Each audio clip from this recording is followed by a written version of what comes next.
देखिए, ये जो आप सभी लोग इस समय स्क्रीन पर क्वेश्चन पेपर देख रहे हैं, ये पेपर यूजीसी नेट का है।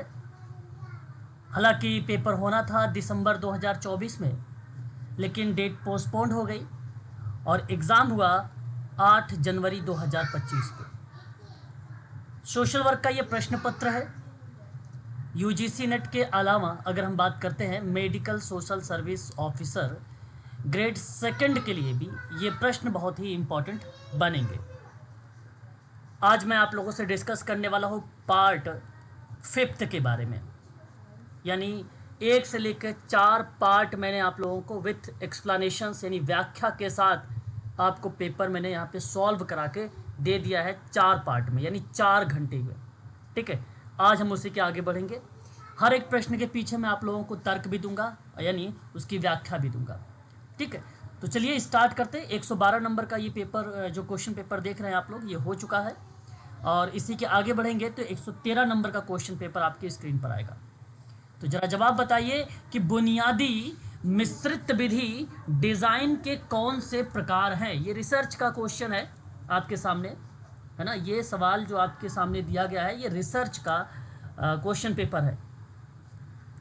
तो इसके संदर्भ में आप लोगों से सवाल ये पूछा गया कि बुनियादी, देखो मिश्रित विधि, पहले तो मुझे आपको ये बता देना है कि बुनियादी मिश्रित विधि होता क्या है। इसको ना बेसिकली रेडिकल मिक्स्ड मेथड कहा जाता है इसी को।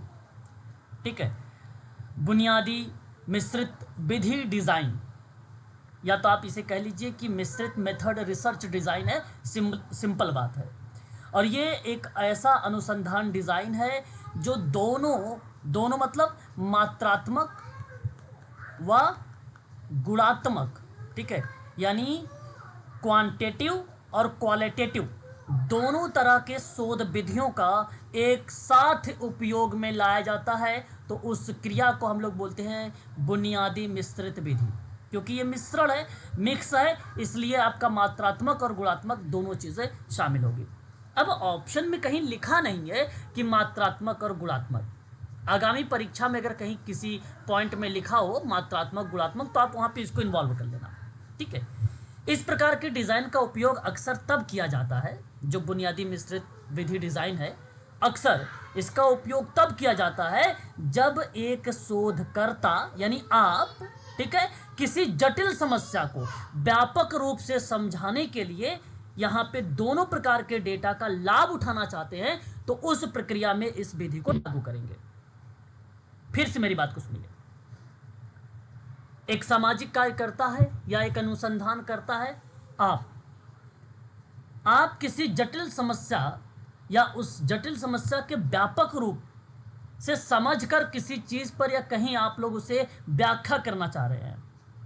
ठीक है, तो जब एक शोधकर्ता किसी जटिल समस्या को व्यापक रूप से समझता है, तो उस परिस्थिति में मात्रात्मक और गुणात्मक यानी बुनियादी मिश्रित विधि डिजाइन इसका लाभ उठाने का प्रयास करता है। तो इसके जो टाइप है इस मिश्रित विधि अनुसंधान के, जनरली कुछ मुख्य प्रकार में डिजाइन किए गए हैं। जैसे नंबर 1 पर आता है अभिसारी। एक होता है अभिसारी अनुसंधान, या अभिसारी इसको बोला जाता है अभिसारी समांतर, है ना, इसको बोला जाता है अभिसारी समांतर। ठीक है, डिजाइन। अब ये है क्या, इसको सुनिए एक लाइन में। इस डिजाइन में मात्रात्मक और गुणात्मक डेटा एक ही समय में, ठीक है, एकत्र किए जाते हैं और उसका विश्लेषण किया जाता है। एक ही समय में डेटा एकत्र किए भी जाएंगे और उसी समय में उस डेटा का विश्लेषण भी किया जाएगा। वो अभिसारी यानी कन्वर्जेंट पैरेलल डिजाइन है ये अभिसारी समांतरण डिजाइन या अभिकल।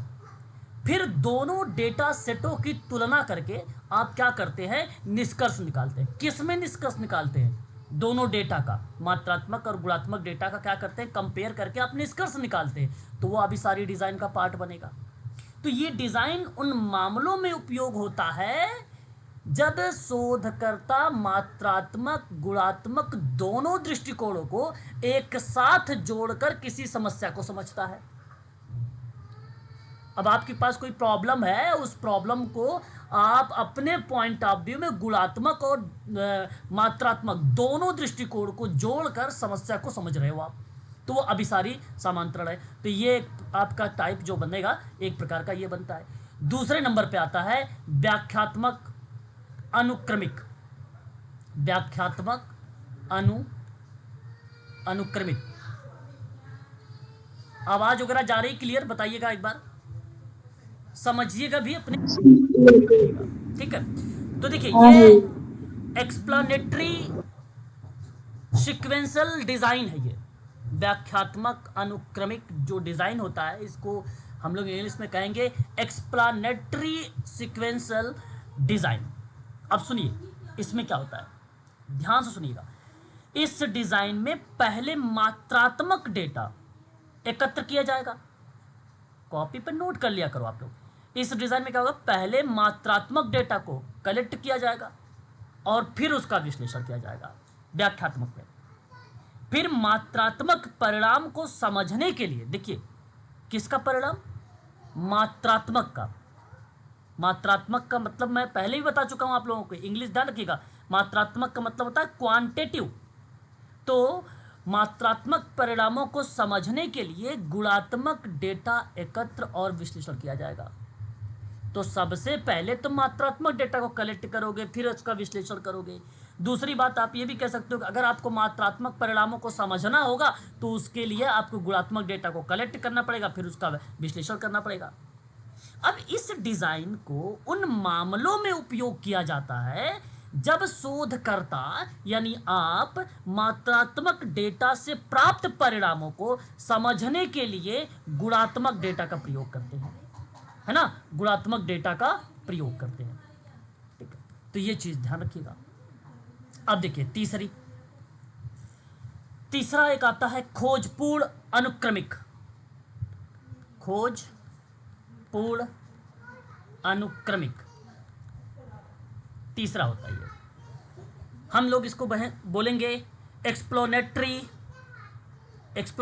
सीक्वेंस डिजाइन, ठीक है। एक्सप्लेनेटरी जो होता है वो व्याख्यात्मक होता है। एक्सप्लेनेटरी व्याख्यात्मक होता है, और एक्सप्लेनेटरी की बात करते हैं तो वो खोजपूर्ण होता है, या उसे आप अन्वेषणात्मक कह सकते हो, गन्वेषणात्मक कह सकते हो, किसी नाम से भी संबोधित कर सकते हो। परंतु ध्यान रखें कि यह एक्सप्लेनेटरी है। अब ये कहता क्या है, आपने पहले वाले में देखा, अभिसारी वाले में, अभिसारी में क्या देखा आपने, देखा मात्रात्मक और गुणात्मक दोनों डेटा एक ही समय में कलेक्ट कर रहे थे, उसका विश्लेषण कर रहे थे, ठीक है। और आपने व्याख्यात्मक यानी एक्सप्लेनेटरी में क्या देखा कि पहले मात्रात्मक डिजाइन ले रहे थे, फिर उसका विश्लेषण कर रहे थे, और मात्रात्मक परिणाम को समझने के लिए गुणात्मक डेटा को आप क्या कर रहे थे, विश्लेषण कर रहे थे। तीसरे वाले में देखिए, यहां पहले ना गुणात्मक डेटा होगा, यहां पहले क्या होगा, गुणात्मक डेटा एकत्र करेंगे, उसके बाद विश्लेषण करेंगे। और गुणात्मक मतलब ये उल्टा है व्याख्यात्मक का। व्याख्यात्मक जो दूसरा वाला मैंने नोट करवाया है, इसी का अपोजिट है खोजपूर्ण वाला।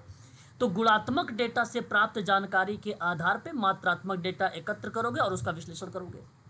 अब इस डिजाइन का उन मामलों में उपयोग किया जाता है जब आप गुणात्मक डेटा से प्राप्त जानकारी के आधार पर कोई मात्रात्मक डेटा कलेक्ट करना चाहते हैं, कोई मात्रात्मक डेटा कलेक्ट करना चाहते हैं, तो उस विधि के लिए आप इसका प्रयोग कर देते हैं, खोजपूर्ण अनुक्रमिक डेटा का, ठीक है। तो ये तीन आपके लिए तो बड़े इंपॉर्टेंट है, ठीक है। साथ ही साथ ध्यान रखिएगा, अब एक और आता है अंतः अस्थायित्व या सॉरी अंतः स्थापित डिजाइन, है ना, स्थापित डिजाइन। अच्छा, ये डेटा क्या होता है जानते हैं? किसी भी बच्चों को अगर पता है जरा बताएं। अंतः स्थायित्व स्थापित डिजाइन। नहीं सर। चलो, नहीं पता तो आप जी सर सकते हैं। मेरी बात ध्यान सुनिए। इस डिजाइन को हम लोग एम्बेडेड डिज़ाइन कहते हैं। हम लोग क्या बोलते हैं इसका? एम्बेडेड डिज़ाइन बोलते हैं इस डेटा को। मैं आपको बता दूं, ये जो डिज़ाइन होता है एम्बेडेड डिज़ाइन, इस डिज़ाइन में बेसिकली किसी सिस्टम को बनाने के लिए, किसी व्यवस्था को बनाने के लिए एक प्रक्रिया का फॉलो करता है, एक प्रोसेस का फॉलो करता है। ये एक प्रक्रिया का फॉलो करता है। पहली बात, सामाजिक कार्यकर्ता जिन्हें विशिष्ट कार्यों को करने के लिए एक बड़े डिवाइस में एकीकृत किया जाता है, या उसे एक बड़े जगह पे या किसी बड़े फॉर्म में उसको रखने का प्रयास किया जाता है। अब कंप्यूटर हार्डवेयर माइक्रो प्रोसेस होता है एक, ठीक है, उनमें भी चीज़ों को आप क्या कर सकते हैं, कलेक्ट करके रख सकते हैं लंबे समय तक। किसी क्रिया को लंबे समय तक रखने वाली जो पार्ट बनता है, उसी प्रक्रिया को अंतःस्थायित्व डिज़ाइन के रूप में हम लोग जानते हैं। ठीक है, ये आपको ध्यान में रखना है। ये 2-3 बातें हैं जो आप सभी लोगों के लिए इम्पॉर्टेंट है ना। तो मैं आपको बता दूं, ये जो डिज़ाइन है इसका उपयोग सोशल वर्कर करता कहाँ पे है। ध्यान सुनिएगा, जब किसी समस्या का व्यापक समझ हासिल करनी होती है ना सोशल वर्कर को, जब किसी समस्या के बड़े आधार पे या बड़े स्तर पर समझना उसे चाहता है वो, तो ये इस डिज़ाइन का प्रयोग कर लेता है। जब गुणात्मक मात्रात्मक विधि के फायदे एक साथ प्राप्त करना चाहता है, वो सोशल वर्कर चाहता है कि मात्रात्मक भी डेटा मिले और गुणात्मक डेटा भी मिले, दोनों डेटा मिले, तब इस डिज़ाइन का प्रयोग करता है सोशल वर्कर। तो इसे हम लोग बुनियादी मिश्रित डिज़ाइन अनुसंधान का नाम देते हैं। और इस प्रश्न में व्याख्यात्मक सही है, अन्वेषणात्मक सही है, अंतःस्थापित डिज़ाइन भी सही है, अभिसारी समांतरण डिज़ाइन भी सही है।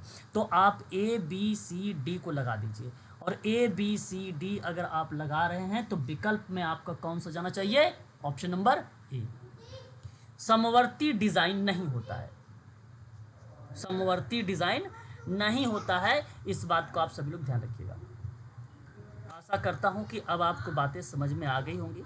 अगर क्लियर है तो एक बार स्पष्टीकरण जरूर करिएगा। ये type of mixed method design है जो बेसिक चीज़ों को रिप्रेजेंट करता है या उसको दर्शाता है। प्लीज। जी सर। जी सर। किसी भी बच्चे को इन 4 विधि, मतलब ये 4 विधि होती है। किसी बच्चों को अगर कोई कंफ्यूजन है, दिक्कत है, तो आप पूछ सकते हो। ठीक है, नहीं दिक्कत है तो चलिए अच्छी बात है। देखो मैं आपको बता दूं, अगर ऑप्शन में ABCDE होता, ABCDE, ठीक है, तो ये सभी के सभी विकल्प सही होते। जो समवर्ती डिज़ाइन होता है, समवर्ती डिज़ाइन जो होता है ना, इसे मिश्रित विधि डिज़ाइन के अन्य प्रकारों में शामिल किया गया है। मतलब अलग से चीज़ें बताई गई हैं समवर्ती डिज़ाइन में। इसमें होता क्या है कि एक शोध प्रतिमान होता है। अब शोध प्रतिमान 2 ही होते हैं। प्रतिमान तो आप सबको पता होगा, गुणात्मक और मात्रात्मक। दूसरे के भीतर अंतर्निहित होता है, दूसरे के भीतर क्या होता है, वो अंतर्निहित होता है। तो उस डिज़ाइन में इसका उपयोग मौजूदा जो सिद्धांत होते हैं, जो चुनौतियां होती हैं, या जो सामाजिक परिवर्तन लाने के लिए जो आप कार्य करते हैं, जो टास्क करते हैं, उस क्रिया को बोला गया समवर्ती डिज़ाइन। उस क्रिया को बोला गया समवर्ती डिज़ाइन। तो अगर ऑप्शन में ई होता तो, अगर नहीं है ई, हालांकि देखिए जैसे ऑप्शन नंबर 2 की बात करते हैं हम लोग, ऑप्शन नंबर 3 की बात भी करते हैं यहाँ पर हम लोग। ठीक है, तो यहाँ पर भी ई है और सेकंड वाले में भी ई है। ठीक है, तो प्राथमिकता इनको ना दें आप लोग, है ना। अच्छा 4 वाले में भी देखो ई है, यहाँ पर भी इसको प्राथमिकता ना दें आप लोग। ठीक है, ABCD के अकॉर्डिंग हम लोग बात करते हैं, अगर इसी ऑप्शन में ई लिखा होता तो ये क्रम आपका सही हो जाता। ABCDE ये क्रम आपका सही बन जाता था फिर वहाँ पे। ठीक है, तो ये याद रखने वाली चीज़ है, बहुत ही इम्पॉर्टेंट है। एक एम्बेडेड डिज़ाइन, एम्बेडेड डिज़ाइन क्या होता है? एक गुणात्मक अनुसंधान के अतिरिक्त ठीक है। उसके अलावा एक छोटा मात्रात्मक कोई कंपोनेंट जब हम शामिल करते हैं तो उस क्रिया में हम लोग अंतः स्थापित डिज़ाइन कहते हैं, या इसी को हम लोग बोलते हैं एम्बेडेड डिज़ाइन।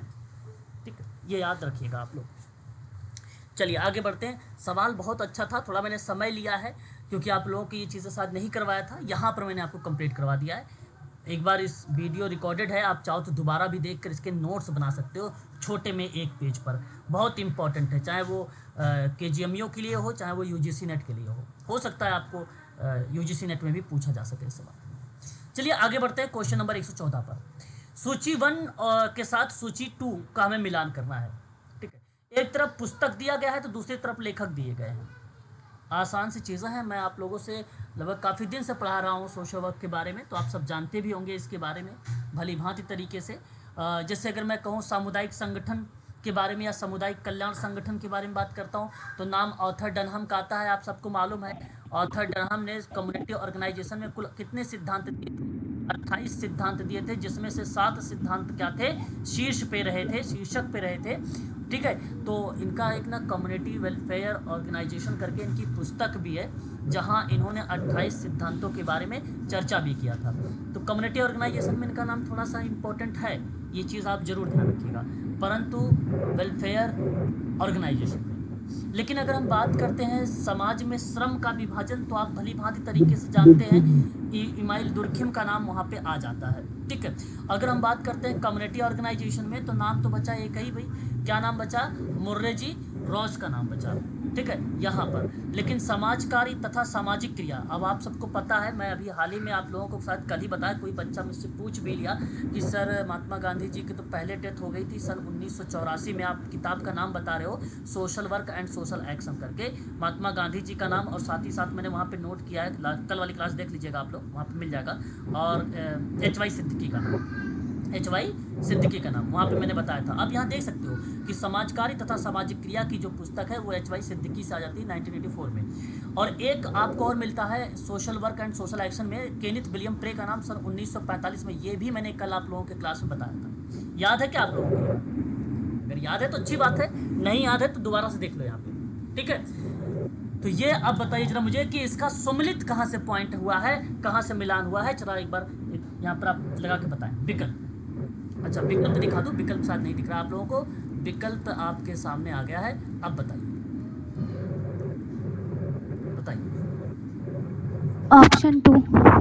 ऑप्शन 2 बिल्कुल यहाँ पे आपने सही जवाब दिया है, विकल्प नंबर बी यानी ऑप्शन सेकंड आपका यहाँ पे करेक्ट माना जाएगा। चलिए आगे बढ़ते हैं दूसरे सवाल में। अगले सवाल पे आते हैं हम लोग, है ना।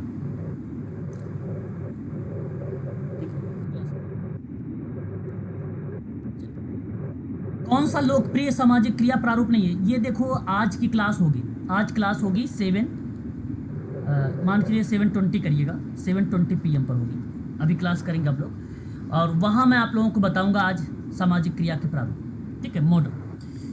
तो फिलहाल तो मैं यहाँ पे एक बार ऑप्शन आप लोगों को बता भी देता हूँ, आप लोग भी बता सकते हो, जरा बताइए जरा क्या जवाब होना चाहिए।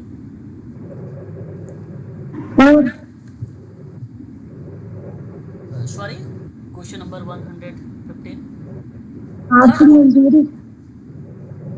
हाँ, आर्थिक मंजूरी प्रारूप, मंजूरी प्रारूप, बिल्कुल सही जवाब है ना। कॉन्फिडेंस के साथ बोला करें आप सभी लोग।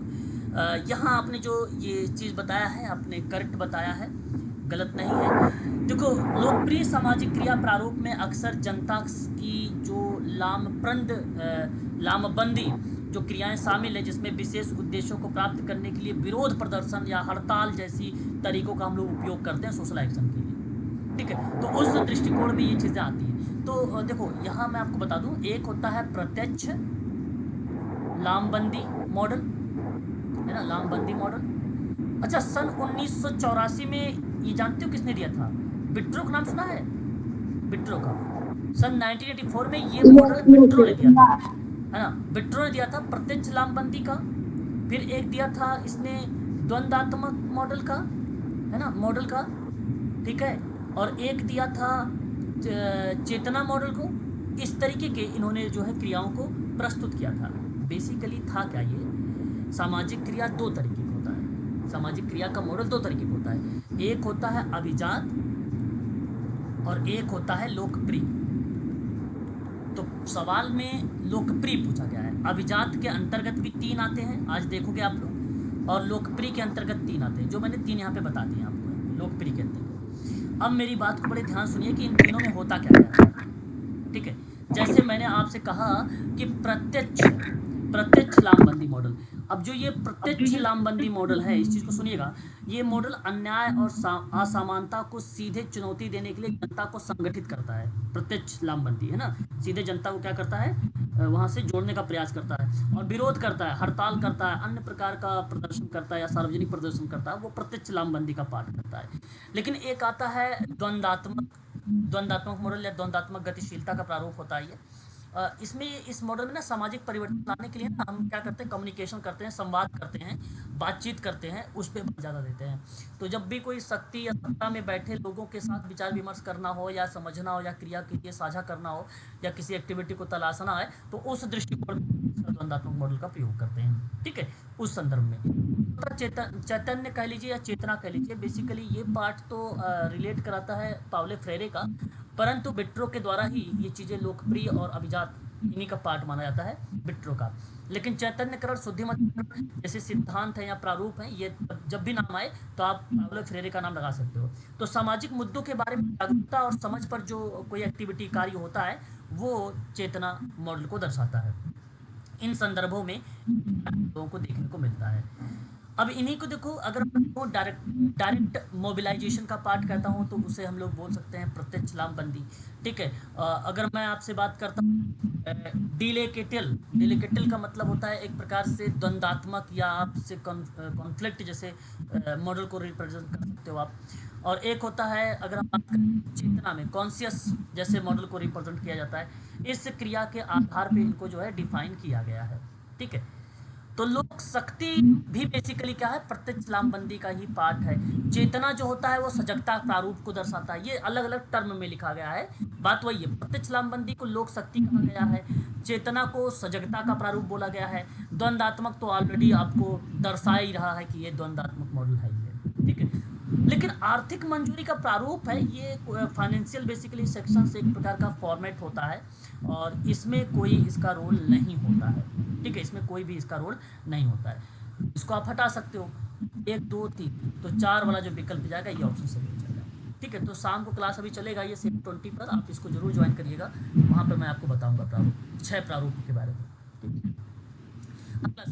कहता है कि युवाओं से संबंधित किन स्कीम कार्यक्रम को नए एक छत्र अगर हम बात करते हैं कार्यक्रम या स्कीम युवाओं के संबंध में है, और कह रहा है कि नई एक छत्र राष्ट्रीय युवा साक्षरता कार्यक्रम में उसको दिया गया है। ठीक है, ये आपको बनाना है, इसका सही विकल्प बताए फिर मैं तो आपको जवाब इसका दूंगा ही दूंगा।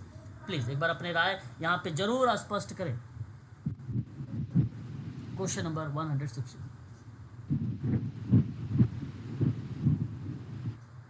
क्या क्लियर हो रही है? नेशनल प्रोग्राम डेवलपमेंट, मैं बताऊं? जी सर।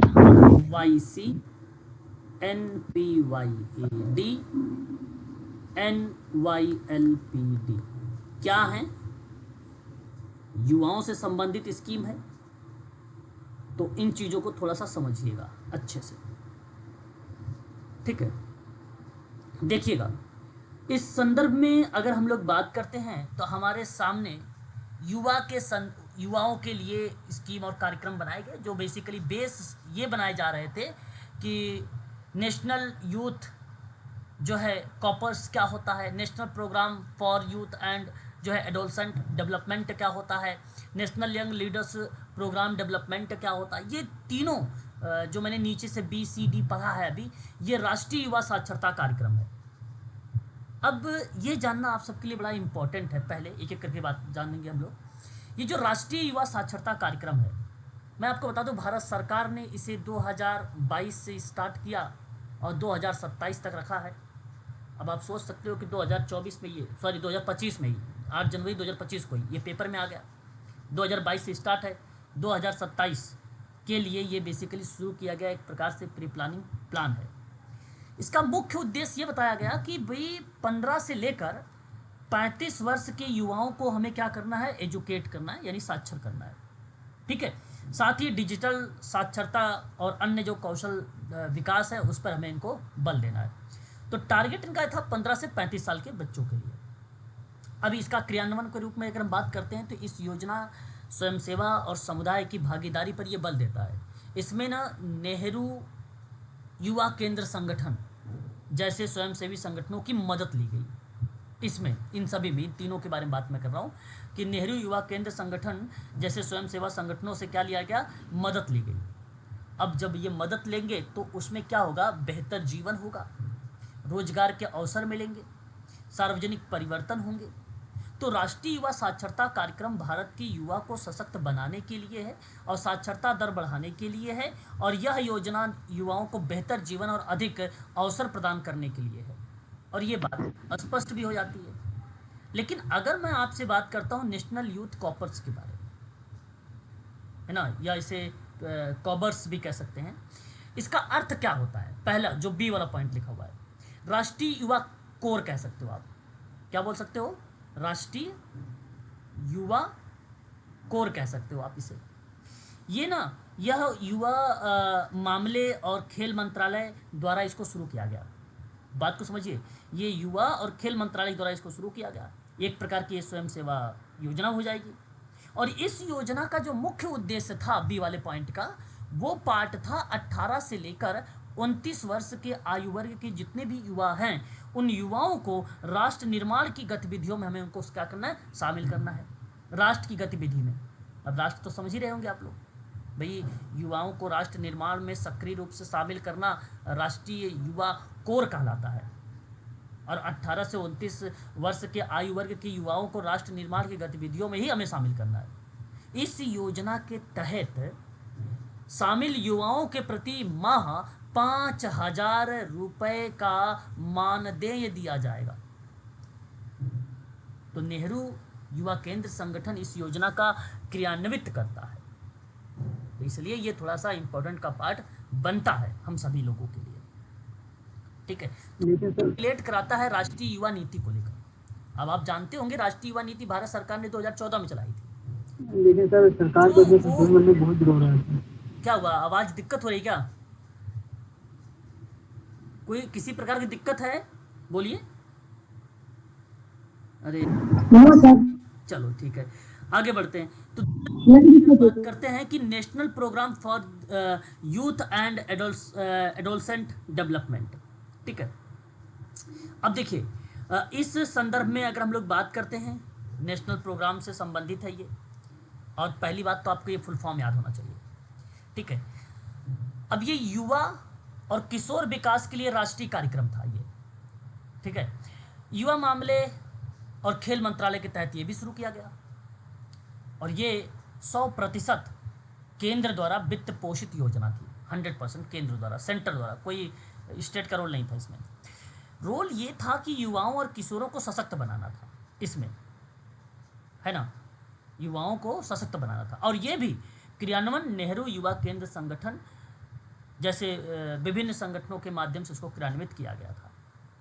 रोल ये भी पार्ट कहीं ना कहीं सिमिलर को दर्शाता है। उसके बाद एक पॉइंट और आता है लास्ट में, अगर हम बात करते हैं, national young leaders programme department है ये, और इसका भी फुल फॉर्म याद रखना है आप लोगों को। ये राष्ट्रीय युवा नेता कार्यक्रम विकास, इसको हिंदी में कहते हैं हम लोग, जिसे राष्ट्रीय युवा नेता कार्यक्रम भी हम कह सकते हैं या उस नाम से भी जाना जाता है। भारत ने एक ऐसा कार्यक्रम जिसका उद्देश्य युवाओं के नेतृत्व के गुण विकसित करने के लिए और राष्ट्र निर्माण में योगदान देने के लिए सक्षम बनाने में एक अहम भूमिका अदा करता है।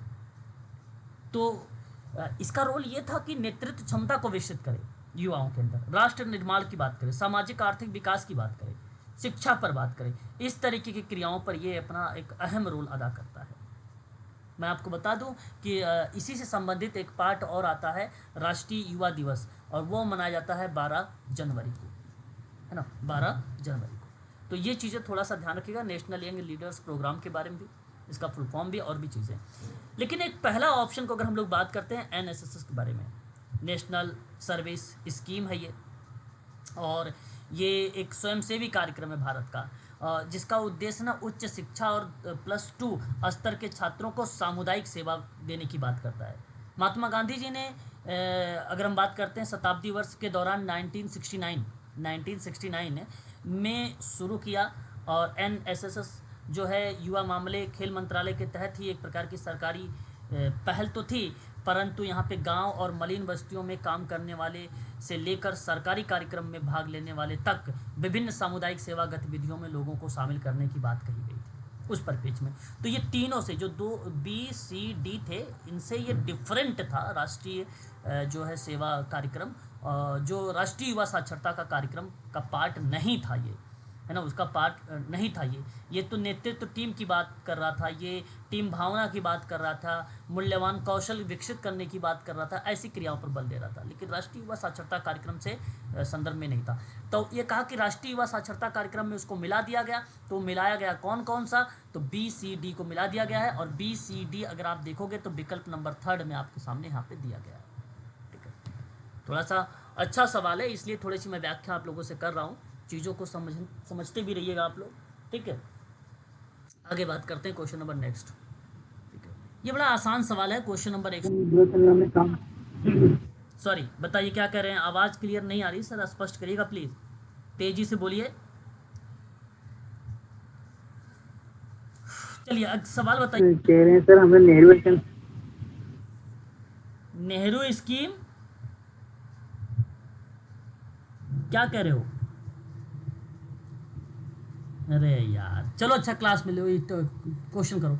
बताइए, एक कार्य केंद्रित सिद्धांत है, एक यहाँ पे अगर हम लोग बात करते हैं तो कार्य केंद्रित सिद्धांत है, और कार्य केंद्रित को हम लोग टास्क सेंट्रल थ्योरी के नाम से जानते हैं, और ये बात आप सब भली भांति तरीके से जानते हैं। और इस दृष्टिकोण में समस्या समाधान का पार्ट होता है, या आप ये कह लीजिए कि प्रॉब्लम सॉर्ट आउट करने की बात करता है ये। नहीं, कार्य केंद्रित है, समस्या समाधान के परिप्रेक्ष्य में तो आपका समस्या निवारण वाला सिद्धांत आ जाएगा, ये वाला आ जाएगा। ठीक है, यानी ये वाला आपका जो C वाला है ये 4 हो जाएगा, लेकिन कार्य केंद्रित वाले में आपका लक्ष्य प्राप्ति में सहयोग होगा, और शक्ति आधारित परिप्रेक्ष्य में अगर हम लोग बात करेंगे तो आंतरिक और बाह्य साधनों की पहचान करना यहाँ पे शामिल हो जाएगा, पहला वाला। और उसके बाद पारिस्थितिकी परिप्रेक्ष्य में बात करेंगे अगर हम लोग, तो पर्यावरण में व्यक्ति की लेन देन का मूल्यांकन हो जाएगा, यानी ये दूसरा हो जाएगा। तो जिसमें 3, 1, 4, 2 विकल्प है, ये सही होगा। ठीक है, क्या हुआ? ठीक है, क्लियर है? बताइए, एक बार स्पष्ट करिए, बोलते रहिएगा साथ ही साथ। जी सर, जी सर। है ना, तो ये थोड़ा सा प्रतिमान है, उनका क्षेत्र दिया गया, कहा गया कि ये जो थ्योरीज हैं, ये थ्योरी किन किन क्षेत्रों से रिलेट करती है, इसका सवाल यह था।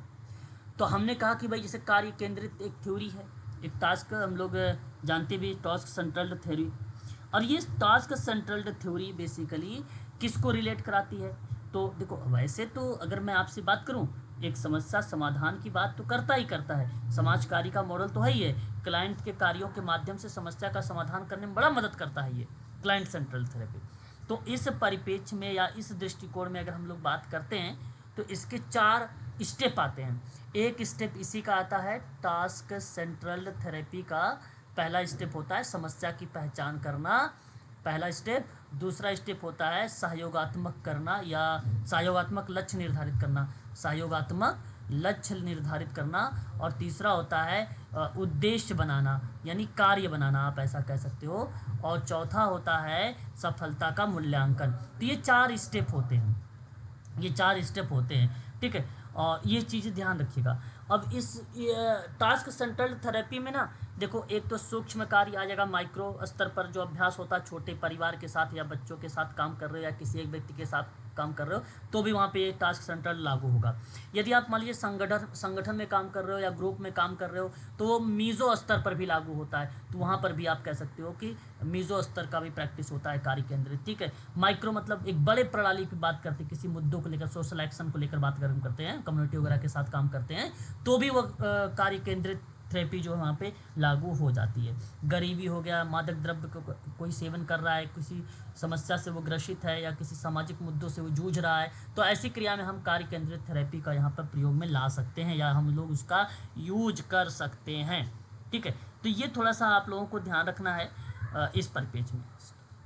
ठीक है भाई, आगे अगर हम बात करते हैं इस थेरेपी को बेसिकली डेवलप कब किया गया या आप ये कह सकते हो इसको कब लाया गया, तो सन 1970 में लाया गया था और नाम था विलियम रीड का एक नाम आता है और उन्हीं की वाइफ का नाम है लॉरा एपिस्टीन। लॉरा एपिस्टीन इनकी वाइफ का नाम है। तो दोनों हस्बैंड वाइफ दोनों मिलकर इन्होंने टास्क सेंट्रल थेरेपी को सन 1970 में दिया था। ठीक है, ये चीज़ जरूर ध्यान रखिएगा, जो लक्ष्य प्राप्ति में सहयोग करता है, ये वाला पार्ट। आशा करता हूँ ये पहला पॉइंट भी आपको समझ में आ गया। दूसरे अगर हम लोग बात करते हैं इस दृष्टिकोण में, स्ट्रेंथ बेस्ड एक परिपेक्ष है या इसका एक दृष्टिकोण है, आप ऐसा कह सकते हैं, है ना। अब इस कंडीशन में अगर हम लोग बात करते हैं ये होता क्या है या किस पर बेस्ड है, तो जो कोई आंतरिक और बाह्य साधन होता है तो उन साधनों को बेसिकली ये आइडेंटिफाई करता है विशेष रूप से। समाज कार्य के अंतर्गत ये सही तरीके से अगर आया तो सन 1996 में, सन 1996 में ये लाया गया था और ये लाया गया डी सिबली के द्वारा, डी सिबली के द्वारा, है ना, सिबली ऐसे कह सकते हैं, द डी सिबली के द्वारा इसको लाया गया था। ठीक है, तो यह चीज़ आप नोट कर सकते हैं इनके द्वारा। ये बेसिकली मानसिक बीमारी वाले जो व्यक्ति थे उनको मैनेजमेंट के रूप में ये काम करता था और आप कह सकते हो वो आइडेंटिफाई करना, उनकी प्रॉब्लम्स को आइडेंटिफाई करना। ठीक है, तो ये चीज़ें आपको यहाँ पे ध्यान रखना है। ये था दूसरा पॉइंट आप सभी लोगों के लिए। समस्या समाधान निवारण एक सिद्धांत है, आप जानते हैं, सोशल प्रॉब्लम ये थ्योरी है, एच पार्लियामेंट के द्वारा बेसिकली ये थ्योरी दिया गया है कि नहीं, जानते होंगे आप सभी लोग। और ये थ्योरी जब एच पार्लियामेंट ने दिया तो इसने कहा कि समस्या समाधान पर ये फोकस करेगा और सन 1957 में 1957 में ये थ्योरी बेसिकली लाया गया एच पार्लियामेंट के द्वारा 1957 में। ठीक है, तो ये चीज़ भी आप यहाँ पे ध्यान में रख सकते हैं। ठीक है, उसके बाद आता है पारिस्थितिकीय। ठीक है, पारिस्थितिकीय परिपेक्ष। पारिस्थितिकीय परिपेक्ष को हम लोग इकोलॉजिकल दृष्टिकोण भी कह सकते हैं या पर्सपेक्ट का नाम भी आप लोग दे सकते हैं उसमें। और आशा करता हूँ ये चीज़ आपको मालूम भी होगा मैं किसकी बात कर रहा हूँ, याद आ रहा है किसी को? इकोलॉजिकल कर रहा हूँ, उरी ब्रोफेन ब्रेनर की बात कर रहा हूँ।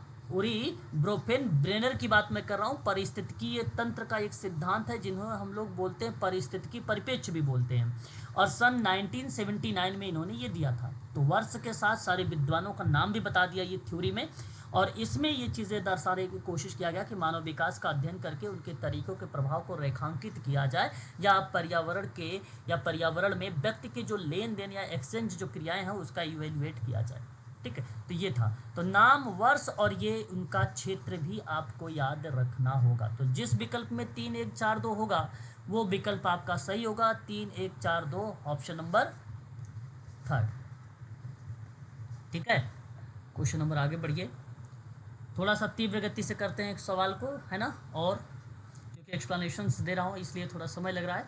इस सवाल में देखिएगा, कार्य योजना संबंधी प्रक्रिया के चरणों को व्यवस्थित करिएगा। बड़ा आसान सा सवाल है, मैं चाहता हूँ कि आप लोग जवाब इसका दें, है ना। कार्य योजना संबंधी, तो देखो, कार्य संभावना से उत्पन्न संभावित कार्यों की पहचान करना, नंबर 1 पे क्या हो जाएगा, ए।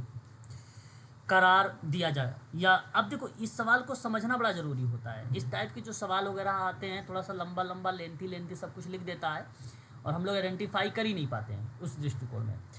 ठीक है, जो यहाँ पे लिखा हुआ है करार दिया गया, ये करार किया जाता है, मतलब an agreement is the entered into. तो यहाँ पे एग्रीमेंट यानी आइडेंटिफाई कर लिया आपने, उसको क्या कर लिया, स्वीकार कर लिया, यानी क्रियाओं को फिर क्या किया आपने, स्वीकार कर लिया। लक्ष्य मिले, लक्ष्य को आपने पहचान के आपने इसको स्वीकार कर लिया, ये बी वाले में है। ठीक है, आप इसको कह सकते हैं करार या एग्रीमेंट भी आप बोल सकते हो। तीसरा कहता है सेवार्थी के साथ सुस्पष्ट सुनिश्चित किया जाता है, मतलब यहाँ कैंडिडेटली के साथ अगर हम बात करते हैं या सेवार्थी के साथ अगर हम लोग बात करते हैं तो क्लियरली कहा जा रहा है आप लोगों से कि विद द क्लाइंट इन जो है इंश्योर्ड, है ना। तो ये सब आपका आ जाता है तीसरे नंबर पे सी। क्रियान्वयन की योजना बनाना होता है, मतलब ये सीधी सी बात है कि implementation plan is the created, यानी एक प्रकार से अपने प्लान यहाँ पर बना देते हैं। फिर कार्य का सार तैयार करना होता है, ये तो मालूम है, and abstract two of the work and prepared, है ना। तो आप आगे क्रियान्वयन करना शुरू कर देते हैं। तो ये तो सभी क्रम में है, A B C D E, आप देखिए ये विकल्प सही है, ठीक है। तो ये सवाल था एक्शन प्लान प्रोसेस। क्या सवाल था? एक्शन प्लान प्रोसेस, ये सवाल था। और इस प्लान का ये 5 जो है विकल्प है, पॉइंट है, स्टेप है, चरण है, ठीक है, या कदम है, सोपान, ठीक है, याद रखिएगा।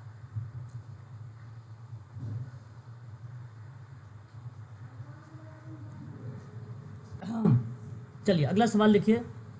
समाज कल्याण प्रशासन में बताइए कौन सी महत्वपूर्ण विशेषता होती है। ये तो आसान है, आप बता भी देंगे इस सवाल का जवाब भी। ये तो समाज कार्य की पद्धति है। समाज कल्याण प्रशासन भाई कौन सी पद्धति है ये, बोलिए। सहायक पद्धति। सहायक पद्धति, इसलिए आप इसको सही करोगे, बिल्कुल। और एकीकृत अनुशासित पद्धति, समझते हैं इसका मतलब? एकीकृत अनुशासित पद्धति यानी इंटीग्रेटेड डिसिप्लिन, एक मेथोलॉजी। मेरा कहने का भाव ये है कि एक दृष्टिकोण है जो किसी विषय का पता लगाना या किसी समस्या का हल करने के लिए विभिन्न शैक्षिक विषयों पर ज्ञान और विधियों को जोड़ना, वो कराता है समाज कल्याण प्रशासन। हम लोग इम्प्लीमेंट करके जो प्लान और योजना या वेलफेयर स्कीम या पॉलिसीज़ वगैरह जो बनाते हैं, उसी विषय का, मतलब कोई पर्टिकुलर हमने देखा भाई किसी एरिया में हेल्थ से संबंध में प्रॉब्लम्स है, उसको हम लोगों ने उस विषय पर काम करना शुरू कर दिया, ठीक है। तो ज्ञान और विधियों के माध्यम से हम उन चीज़ों को जोड़ने का प्रयास भी कर देते हैं। तो इस दृष्टिकोण में आप लोग यहाँ पर ये भी कह सकते हो कि जो बी वाला पॉइंट है ये आपका करेक्ट माना जाएगा। उसके बाद आता तीसरा वाला पॉइंट, समाज कार्यकर्ता के द्वारा सेवाओं का प्रशासन है, यानी ये भी एक महत्वपूर्ण उसकी विशेषता है। अधिकार आधारित पद्धति का प्रयोग, देखो ये गलत है, use of a right based approach कह रहा है ये, और ये गलत है, ये समाज कल्याण प्रशासन का पार्ट नहीं है। तब ये किसका पार्ट हुआ? ये पार्ट होता है नीति, शिक्षा और विभिन्न संदर्भों में किया जाने वाला अधिकारों का सम्मान या संरक्षण जैसे शब्दों में रिप्रेजेंट होता है। समाज कल्याण प्रशासन में ये शब्द नहीं आता है, ठीक है, याद रखिएगा। ये क्रियाएं सशक्तिकरण हो गया, जवाबदेही हो गया, गैर भेदभाव, समानता हो गया, भागीदारी हो गया, वहाँ पर ये रोल अदा होता है, ठीक है। समाज कार्य प्रशासन एक अलग पार्ट होता है, एक प्रकार से एडमिनिस्ट्रेशन पार्ट होता है, ये एडमिनिस्ट्रेशन का पार्ट नहीं है। लोगों पर आश्रित ना होना, ये थोड़ा सा यूनिक कर दिया कि भी not being dependent on people's, है ना। ये थोड़ा सा यूनिक ऑप्शन आपके सामने दे दिया जो समाज कार्य प्रशासन को रिलेट नहीं कराता, ये भी तो आप इसे हटा सकते हैं। तो केवल ए बी सी है आपका, ए बी सी यहाँ पे थर्ड वाला है, ये ऑप्शन आपका सही है, ठीक है। चलिए अब आप लोग मुझे बताइए इस सवाल का ऑप्शन क्या होना चाहिए, ठीक है, जवाब आप लोग बताएंगे। सामाजिक नियोजन प्रारूप के जनहित की संकल्पना क्या है?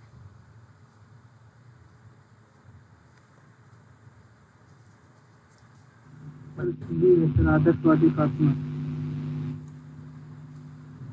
ओके, देखिए, in social planning the concept of public interest generally refer to the, आप सिंपल शब्दों में कह सकते हैं ये शब्द कि आम जनता समाज के कल्याण या भलाई को संदर्भित करता है कि नहीं। कल्याण या खुशहाली या हितों को संतुलित करना या समाज के कल्याण की भलाई करने के संदर्भ में ये शब्द आता है।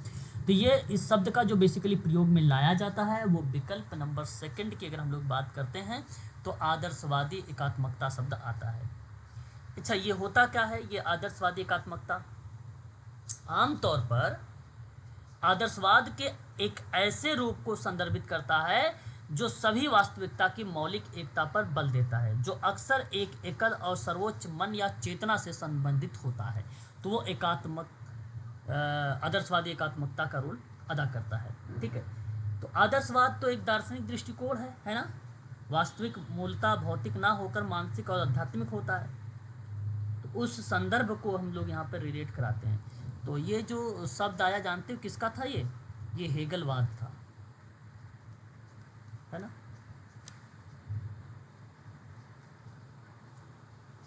अगला सवाल, कौन सा कथन आपराधिक न्याय समाज कार्य के बारे में सही नहीं है?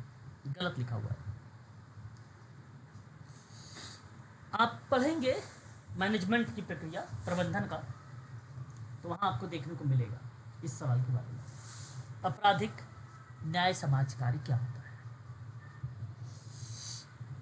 बताइए कौन सा गलत सही है, मतलब सही नहीं है, गलत है कौन सा?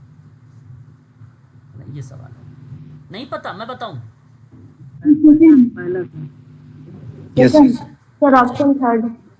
अगर हम लोग बात करते हैं यहाँ पे देखिए थर्ड। CJSW, CJSW का मतलब वही है, आप सिंपल सी बात है समझ जाइए कि क्रिमिनल जस्टिस सोशल वर्कर, यानी आपराधिक न्याय समाज कार्य। ठीक है, ये पार्ट। अब पहला पॉइंट कहता है कि आपराधिक न्याय समाज कार्य का उद्देश्य है अनावश्यक जेल की सजा में कमी लाना।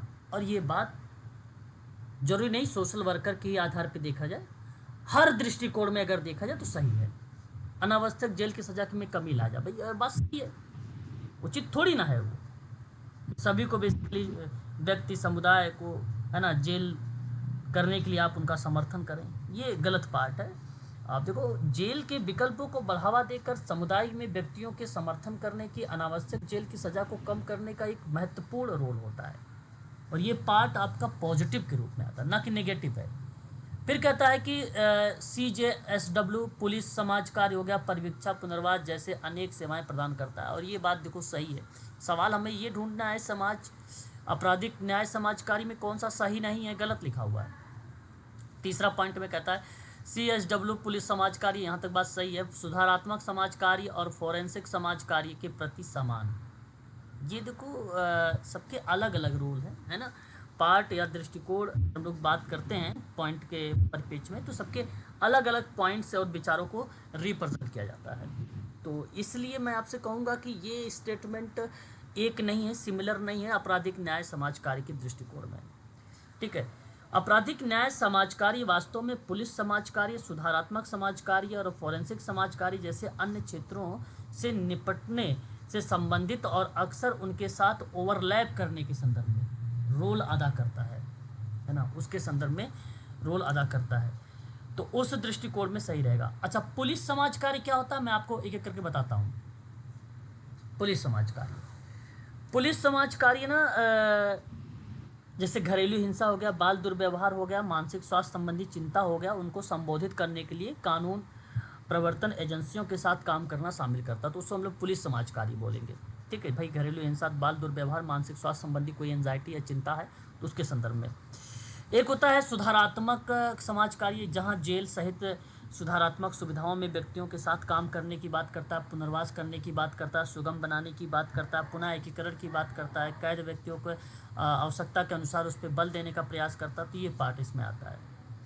एक होता है फोरेंसिक समाज कार्य, ये देखो कानूनी सेटिंग है, रणनीति है, जहाँ समाज कार्य सिद्धांत पर लागू होता है, तो ये थोड़ा सा यूनिक था, जिसमें अदालत, फोरेंसिक मूल्यांकन, आपराधिक न्याय प्रणाली में शामिल व्यक्तियों के साथ काम करने को एक अहम रोल अदा करता है। ठीक है, तो ये वाला आपका सही गया है, यहाँ पे ये गलत लिखा हुआ है, तो कौन सा सही नहीं है? किसी बच्चे ने C जवाब दिया था अभी। ठीक है, ये सही जवाब है। फिर अति महत्वपूर्ण अवधारणा, जो सामाजिक कार्यकर्ता के अनेक भूमिकाओं को निभाने का अवसर प्राप्त होता है, और ये भी पॉजिटिव शब्द है। ठीक है, ये भी सही है। तो याद रखिएगा, अगर इस प्रश्न का कोई विकल्प बना है सही नहीं है, तो वो ऑप्शन नंबर तीसरा सही है। क्वेश्चन नंबर नेक्स्ट, सामाजिक क्रिया प्रारूप या सामाजिक क्रिया प्रक्रिया के निम्नलिखित चरणों को क्रम में दर्शाइए। ये तो बड़ा आसान सवाल है, बता दोगे आप लोग? बताइए जरा, बोलिए।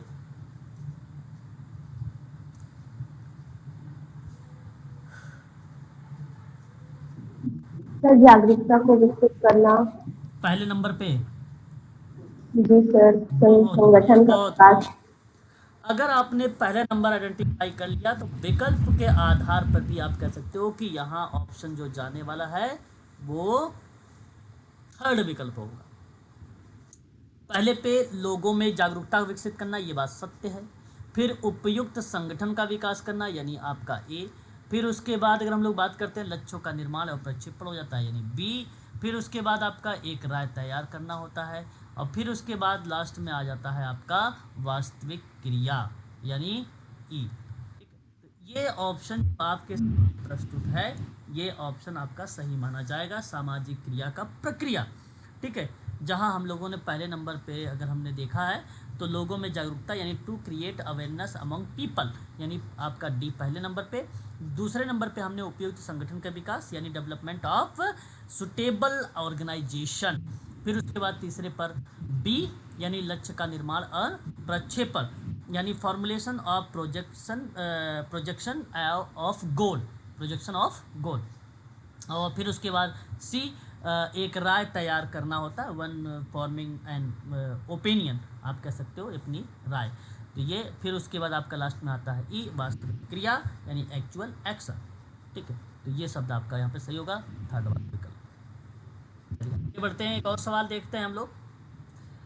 किसने यहाँ पे देखिए कॉन्शियसनेस रेजिंग उक्ति यानी पदबंध का प्रयोग किया है?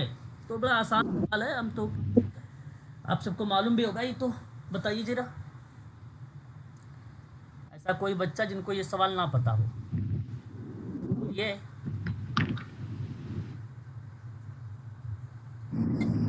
सच में नहीं पता है आप लोगों को? ऑलिव फेरी, हाँ, सर नीचे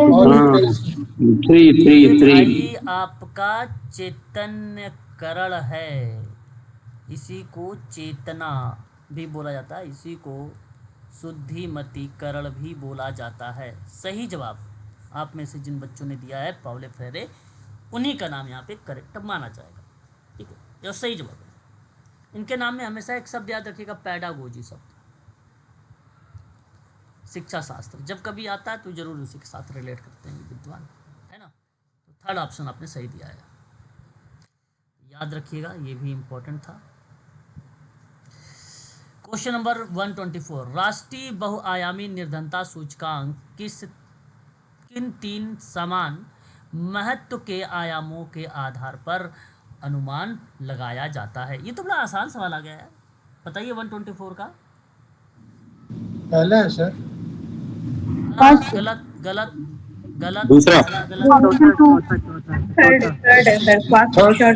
भाई ये तीसरा सही विकल्प है। तीसरा हाँ सर। ठीक है, यहाँ तीसरा। अब थोड़ा समझिएगा ये सवाल में आप कंफ्यूज कैसे हो गए भाई, क्योंकि स्वास्थ्य, शिक्षा, जीवन प्रत्याशा भी देखते हैं ऑप्शन में आप। प्रति व्यक्ति आय तो वही हो जाता है, प्रति व्यक्ति आय वाला ही। ठीक है, चलो ठीक है, ये भी आप कहीं ना कहीं देखते होंगे। तीसरा भी देखते हैं, स्वास्थ्य, जीवन प्रत्याशा, जीवन स्तर, ये भी देखते हैं। यानी ये सभी आप लोगों को कहीं ना कहीं चीज़ें तो देखने को मिलती ही है। लेकिन अब मेरी बात सुनिए, सवाल था क्या?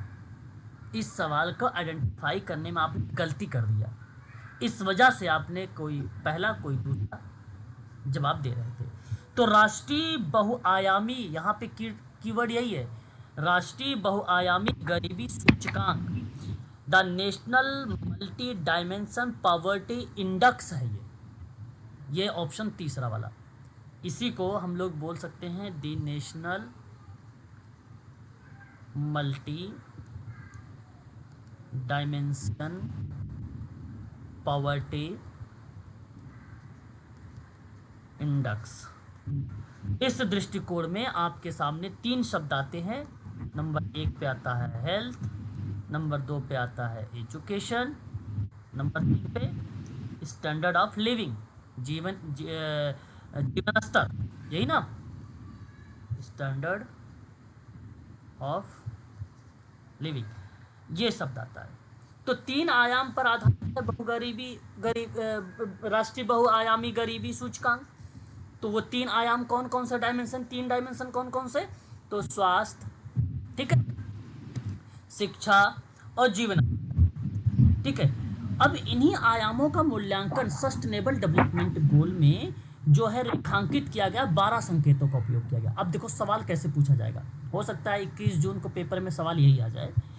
कह दे कि बताइए स्वास्थ्य, शिक्षा और जीवन स्तर सतत विकास लक्ष्य के साथ कितने संकेतों का उपयोग करता है? 10, 12, 3 ऐसे लिखेगा। तो आप कहिएगा कि संकेत जो ये यूज करता है वो करता है 12 संकेतों का प्रयोग। इस सवाल के आधार पे, ये MPI के आधार पे था बेसिकली, हमने जो यहाँ पे चर्चा किया। अब इसके अंतर्गत जो एक पहला ऑप्शन था स्वास्थ्य, हम बात कर रहे थे पहला ऑप्शन स्वास्थ्य, शिक्षा, जीवन प्रत्याशा, कुछ बच्चों ने जवाब भी दिया। बेसिकली शिक्षा का स्वास्थ्य में सुधार और लंबी जीवन प्रत्याशा से एक गहरा संबंध को दर्शाता है ये, है ना। और इस क्रिया के आधार पे अगर हम लोग जब बात करते हैं तो जीवन प्रत्याशा और शिक्षा के बीच में क्या संबंध है उसका आइडेंटिफाई करने का हम प्रयास करते हैं। जनसंख्या स्वास्थ्य का वर्णन करने के लिए हम जीवन प्रत्याशा का रोल यहाँ पर देखते हैं, ठीक है। ये पार्ट नहीं है राष्ट्रीय बहुआयामी निर्धनता सूचकांक का, स्वास्थ्य, शिक्षा और जीवन प्रत्याशा, है ना। इस संदर्भ में हेल्थ एजुकेशन और पर कैपिटल इनकम की बात कर रहे थे आप लोग अभी, ठीक है। ये मानव विकास के 3 हैं। ये जो आपने बी वाला बता रहे थे ये किसके हैं? मानव विकास के 3 आयाम है। सवाल में तो मानव विकास के 3 आयाम पूछा नहीं ना, सवाल में तो पूछा राष्ट्रीय बहुआयामी निर्धनता सूचकांक। मानव विकास सूचकांक जैसे संकेतों में आपने प्रति व्यक्ति आय, प्रति व्यक्ति औसत आय जैसे मापन की क्रियाओं में स्वास्थ्य, शिक्षा, प्रति व्यक्ति आय जैसे शब्दों को आप लोगों ने देखा है और पढ़ा भी है। तो वहाँ पर ये पार्ट अलग है, यहाँ ये पार्ट अलग, ठीक। तो अब कंफ्यूजन नहीं होना चाहिए आप लोगों को कि जब मानव विकास सूचकांक की प्रक्रिया की बात होगी तो आप लोग बी वाले को जवाब दीजिएगा, ठीक है, बी वाले को जवाब दीजिएगा। अच्छा, जीवन प्रत्याशा रिलेट वही सिमिलर पार्ट को ही है, प्रति व्यक्ति आय जैसी क्रियाओं को, है ना। आप इसमें जैसे क्या होता है कि आप 69 साल जिएंगे, 70 वर्ष जिएंगे, एक अनुमान लगाया जाता है, कैटेगरी आयु को दर्शाता है इस क्रिया में। ये प्रति व्यक्ति आय, ये मानव विकास सूचकांक का पार्ट होगा।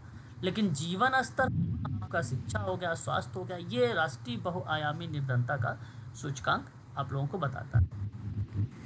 चलिए एक और सवाल देखते हैं आगे। यहाँ मैं आप लोगों को क्लियर करते चल रहा हूँ, ध्यान रखेंगे, अच्छे अच्छे सवाल हैं ये। निम्नलिखित में आपको सूची 1 और सूची 2, ये तो बड़ा आसान सवाल आ गया भाई। एक तरफ तो यहाँ आप देखेंगे तो सिगमंड फ्रायड का नाम याद आ रहा होगा आप लोगों को, है कि नहीं। दूसरी तरफ अगर आप लोगों को नाम इरिक इरिक्सन का याद आ रहा होगा। अब ये जो सिगमंड फ्रायड है, इन्होंने दिया मनोलैंगिक सिद्धांत या मनोविश्लेषणात्मक सिद्धांत, आप आसानी से जानते हैं। जब यहाँ पे इरिक इरिक्सन की बात करते हो तो इन्होंने दिया मनोसामाजिक विकास का सिद्धांत, है कि नहीं। मनोसामाजिक विकास का सिद्धांत, देखो एक मनोसामाजिक सिद्धांत होता है जो जॉर्ज होमस और गार्टन हैमिल्टन का रोल अदा करता है, लेकिन मनोसामाजिक विकास का सिद्धांत की बात आएगा तो इरिक इरिक्सन का नाम आएगा।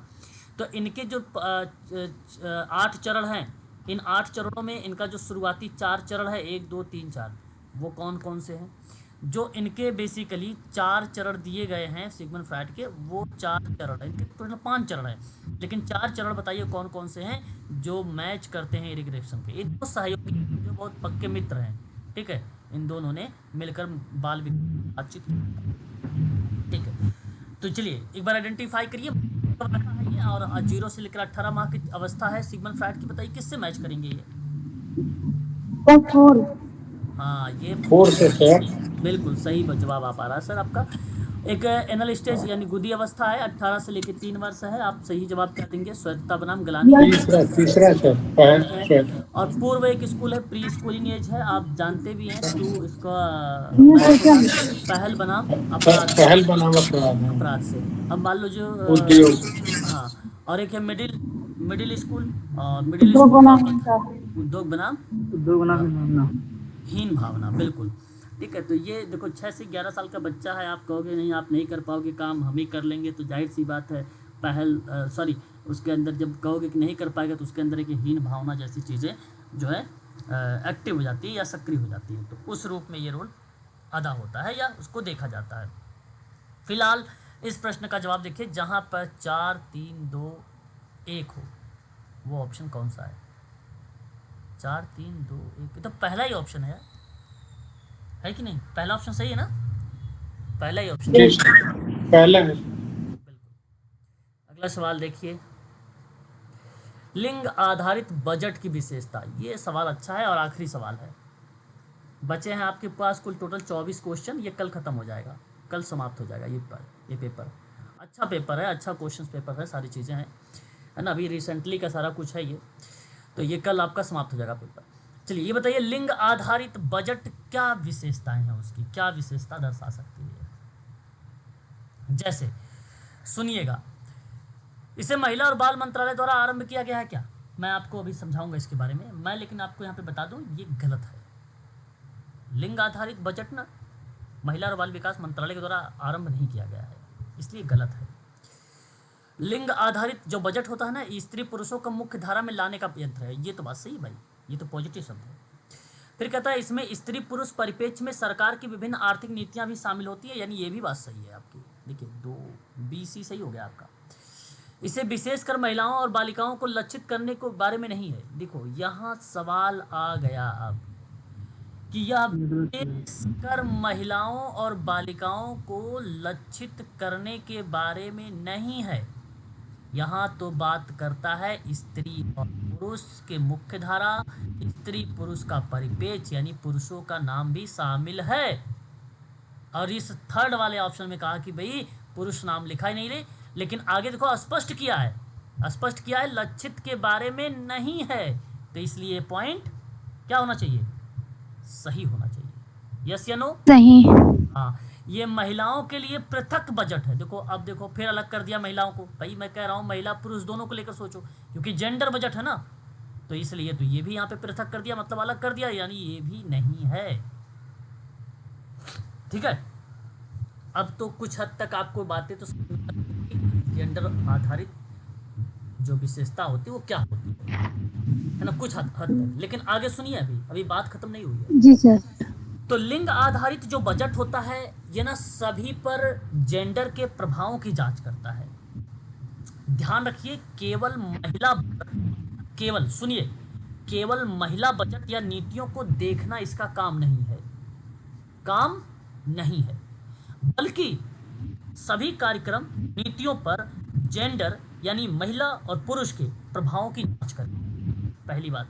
दूसरी बात, सभी के लिए समान बजट बनाएगा जो सभी के एक अद्वितीय और विविध आवश्यकताओं का विचार करेगा या उस पर विचार विमर्श कर सकता है। तो समावेशी विकास करता है ये नहीं कि केवल महिला की बात करेगा बढ़ावा, पुरुष नहीं पीछे रह जाए, या पुरुष की बढ़ावा दे तो महिला पीछे रह जाए, ऐसी बात नहीं है। जेंडर बेस्ड बजट एक ऐसी रणनीति होती है जो ये सुनिश्चित करती है कि बजट प्रक्रिया में सभी के पॉइंट ऑफ व्यू को शामिल किया जा सके, सभी की जरूरतों को पूरा किया जा सके। इसलिए बी, सी और डी आपका करेक्ट जवाब होगा। ऑप्शन नंबर ढूंढिए तो मिलेगा आपको तीसरा। ठीक है, तो ये था आज के क्वेश्चन पेपर्स हम लोगों ने यहाँ पे देखे। कल ये पेपर समाप्त हो जाएगा और इसी लिंक पर आप लोगों के भी क्लास चलेगी 7:20 PM पर। ठीक है, तो थोड़ा सा ब्रेक है, आप लोग थोड़ा सा ब्रेक ले लीजिए, उसके बाद हम लोग क्लास फिर स्टार्ट करेंगे। ठीक है, लिंक यही रहेगा। बोलिए।